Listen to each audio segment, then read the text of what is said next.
If you've been watching pornography since you were a kid and you've never been sober from it for more than 90 days, you have no idea who you actually are. Your interests, your joy, and your passions will come alive to a degree that you have never known before. But first, you have to push through the pain that's been keeping you trapped. In today's video, I'm sharing with you a powerful segment from one of my coaching calls where I explain exactly what's happening in your brain during active addiction. You'll discover how the dopamine dysregulation caused by pornography is literally blocking you from feeling genuine interest or passion or drive in anything. Why the first 30 to 45 days of sobriety are so critical, and the deeper transformation that is waiting for you on the other side. Recovery is not just about quitting porn. It's about reclaiming your authentic self that has been buried under years of addiction. Let's dive in. When in recovery did some of my natural passions and curiosities come back? How do you cultivate and reconnect with that part of yourself? One thing I hit on is that there is an element of curiosity and passion in life that is a personality trait.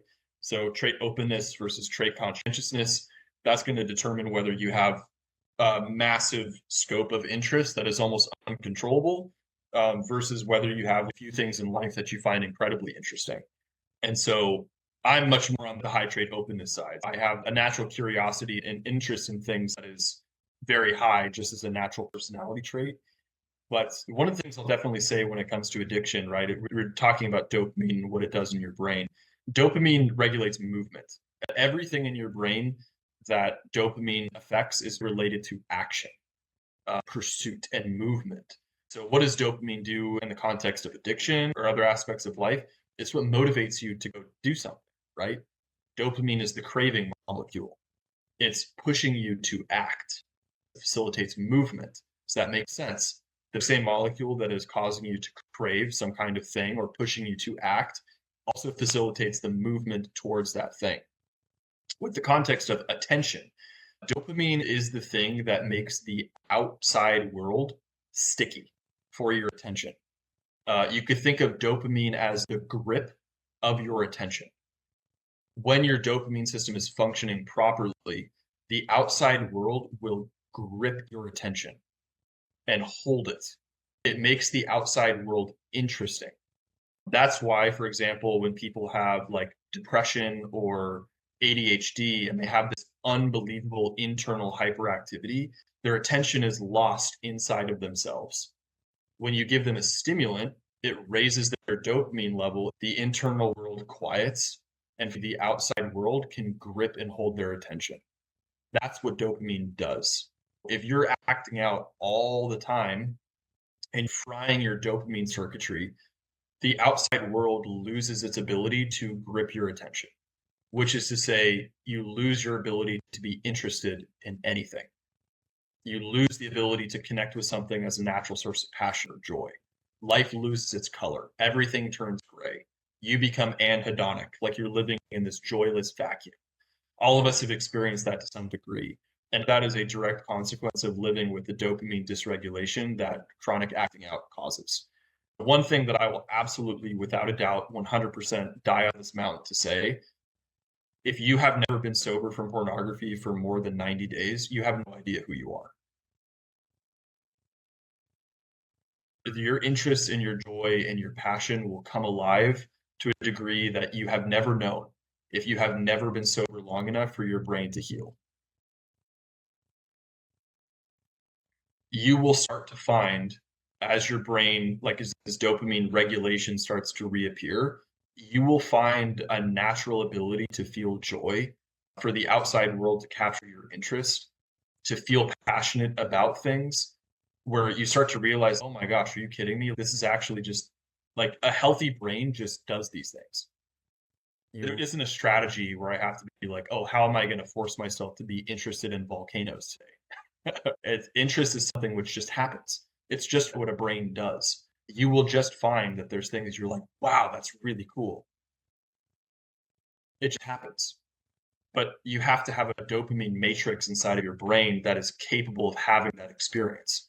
And as long as you are selling your entire dopamine supply to some kind of addictive behavior or to technology, right? Instagram, TikTok, to all of these things, what you are doing is saying, I'm going to give this technology all of the passion and interest and joy that I would have in my life.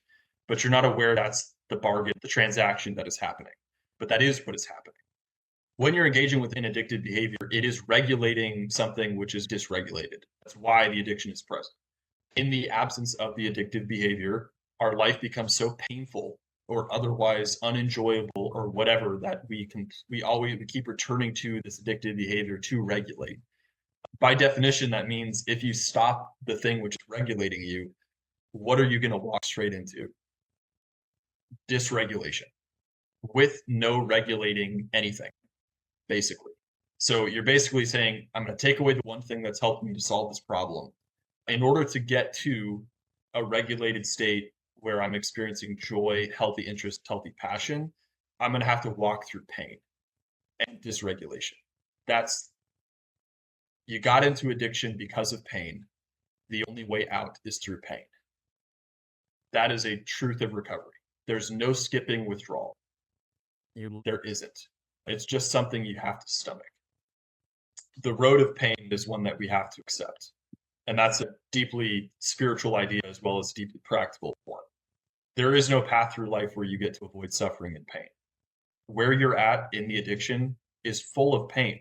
And so it's so interesting in a way that we're so willing to endure the death of our soul and the creation of an empty legacy.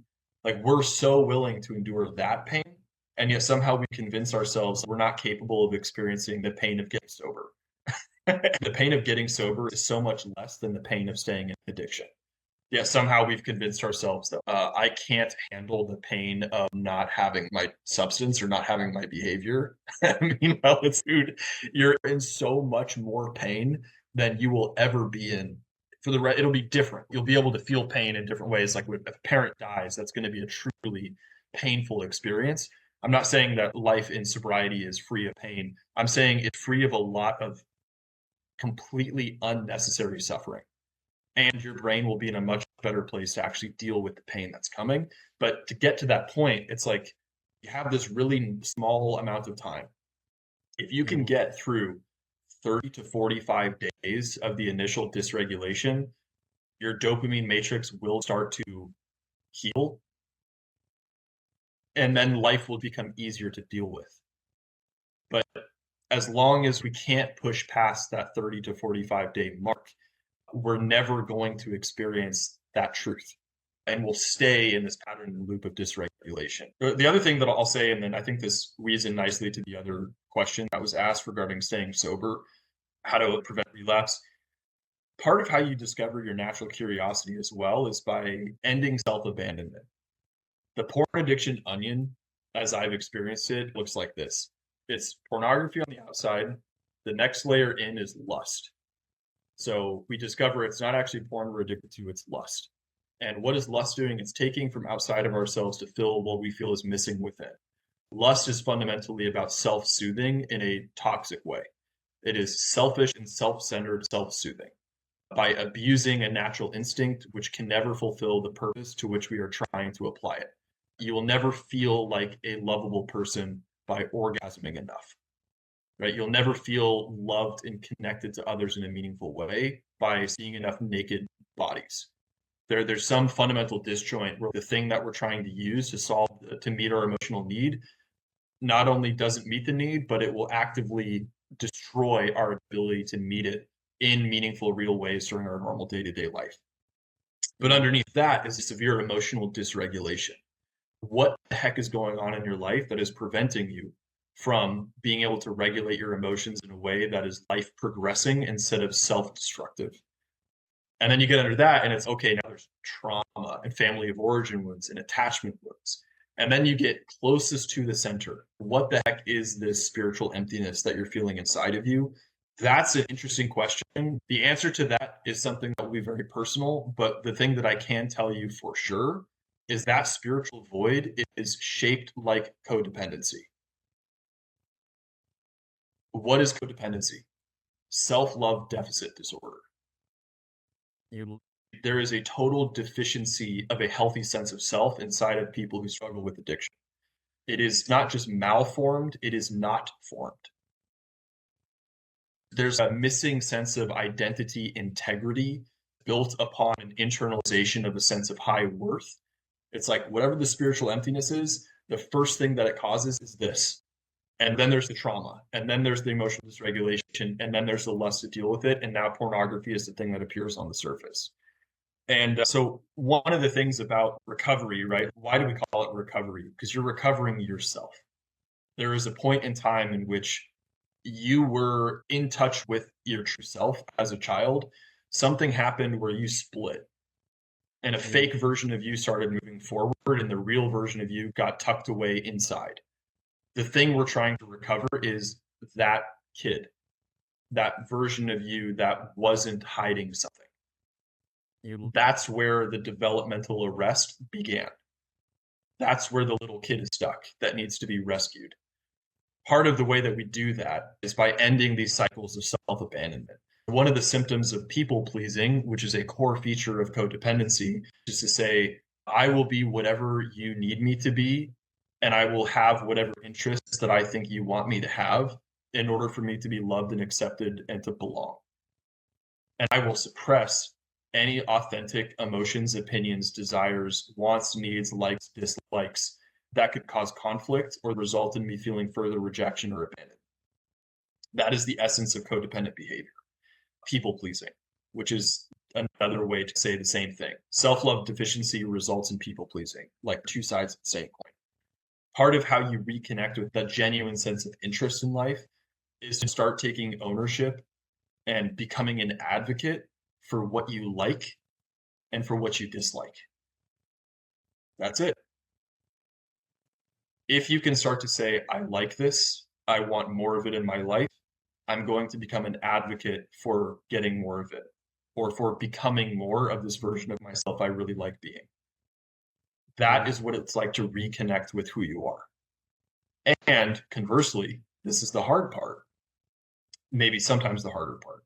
I would say they're equally difficult in different ways.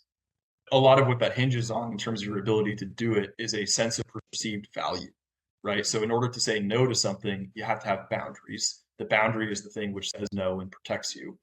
And I mean that as much in a sort of internalized identity structure sense as I mean in your ability to communicate it. A structure of integrity has boundaries by definition, right? The reason you can't knock down a house is because it has structure. It has boundaries that will resist things. A healthy sense of self is built on structures of I like this, I don't like this, this is good for me, this is not good for me, this is taking me towards who I want to be, this is taking me away from who I want to be. So reconnecting with the things that you like. It's, yeah, I really like this thing. I like volcanoes. Why?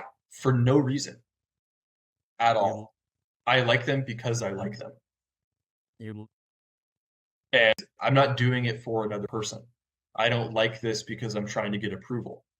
If somebody came to me and said, I think volcanoes are really dumb, I'd be like, cool, you're wrong. And then I would move on. To lean on a spiritual idea for a moment, or pull from a spiritual tradition, there's a really interesting thing in the gospel where two different places pieced together, Christ says two things. He says, you must die to the world in order to be reborn of spirit and water. It's a very weird thing. In Christianity, there's this idea of the world, which gets very misconstrued as like the world is like bars. Like if you're in the world, it means you're just going to bars. That's like what American Christianity has been reduced to. It's really pathetic. The world, as described in the Christian tradition, means the construct of human opinion. It's the mob. It is when your identity is built on social consensus. If you are deriving your sense of reality from the ideas and the world around you, the opinions and the minds of others, your identity is built on who am I relative to what other people think of me. That's what it's like to be of the world. You have to die to the world to be reborn of spirit and water. What does that element mean? It means like the uncaused, right? The spirit or the water is like in the Christian story, that out of which creation was made. It's unformed, uncaused. It's your true essence, if you will. It's the life inside of you. So that's all to say that there's a call in the Christian tradition of this huge identity transformation, dying to who you think you are based on what the world is saying, to realizing that you aren't just worthy in a sense of like you're comparative to others. Oh, I'm a 7 out of 10, so I'm like, that's my worth as a person. The worth being called you're being called to step into transformatively in a spiritual sense is realizing that you're one of one. You are a miracle of existence. And every single person is like that. The worth you bring doesn't have a reason. It's not like I'm worthy because I have a six pack. I'm worthy because I have this job. Again, all of that's relative to the people around you. There's a one of one uncaused worth that spirituality is trying to get you to recognize. I can go through the entire universe of trillions of galaxies. I can never find another you. I can go through all of existence, through all of space and time, for all of eternity. I will never find another you.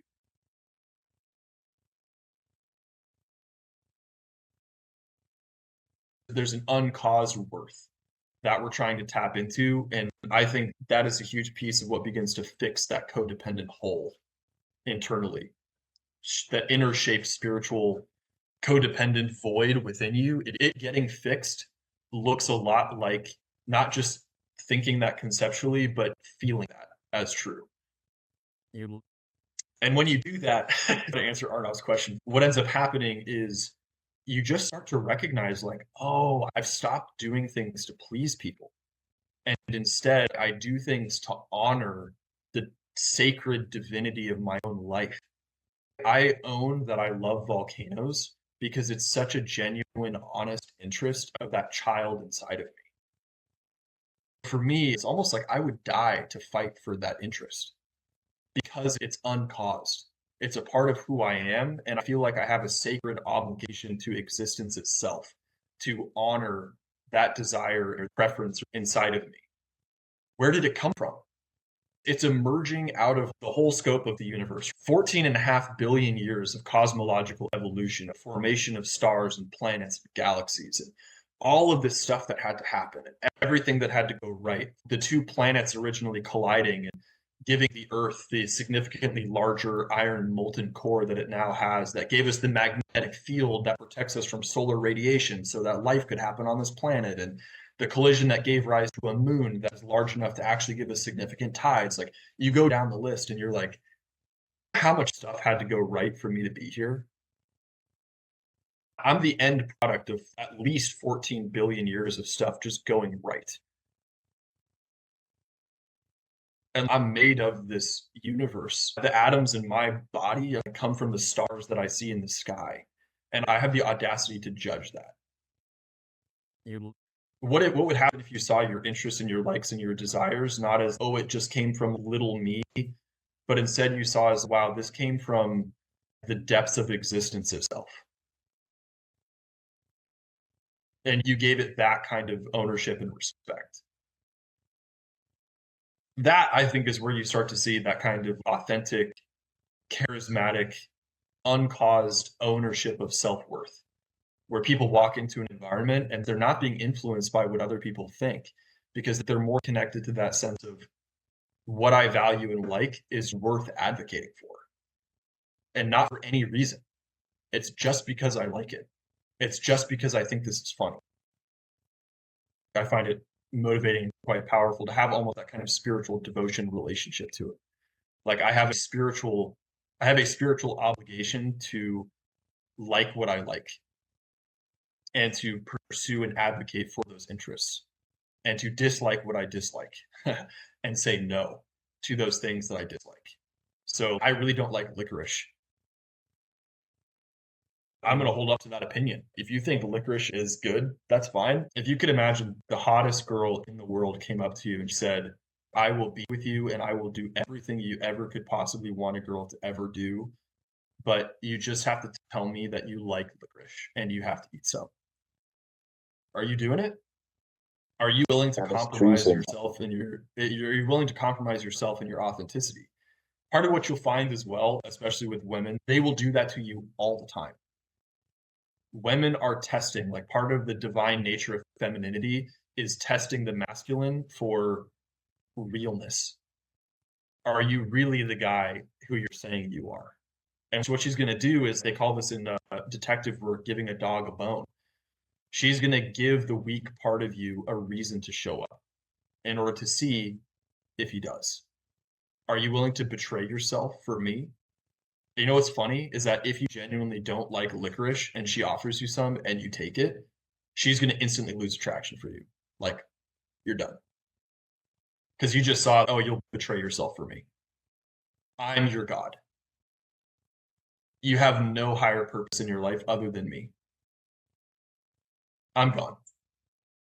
That's disgusting. That's how the feminine reacts to that.